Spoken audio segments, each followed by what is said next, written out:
guys, dati, nung wala kaming pre-sample, ganun din kami niyan sa inyo. Sasabi din kami, kailang kaya kami magkakaroon ng free sample, sana all. Actually, tambak na nga yung free samples namin dito sa bahay.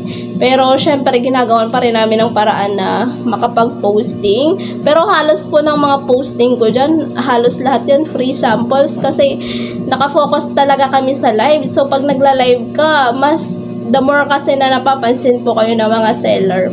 Sabi ko nga, ang nagbibigay ng free samples minsan na seller is nakadepende sa followers mo at nakadepende din sa sales mo kasi nakikita po yan ng mga seller kung magkano na yung income mo, kung nagla-live ka ba, kung nagpo-post ka ba araw-araw. Meron po niyan sila data na nakikita sa TikTok. Pag nag-request kayo ng free sample, doon po nila yung tinitingnan kung a-approve ba sila or magdi-decline. Kahit naman hanggang ngayon guys, hindi naman lahat sa 18 mo na request 2, 3, pero kung may mag-decline dyan, kailangan mag-request ka talaga, active ka din na mag-check everyday, kasi kung may nag-decline, request ka agad, kasi sayang ng opportunity na merong vacant. So wag mong lagyan ng vacant para the more vacant, the more request. So ganun po siya, ganun po yung rules namin, or ganun po kami mag-update ng mga free samples namin kung na-approve na ba o hindi.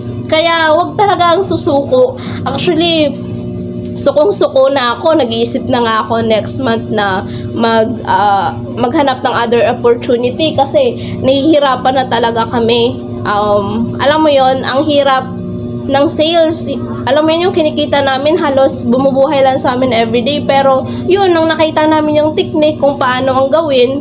So, ngayon, nabigyan naman kami ng another pag-asa, na buhayan na naman kami. Kaya up and down, basta wag lang talagang susuko. Kaya nyo yan, kinaya nga namin eh. Go, go!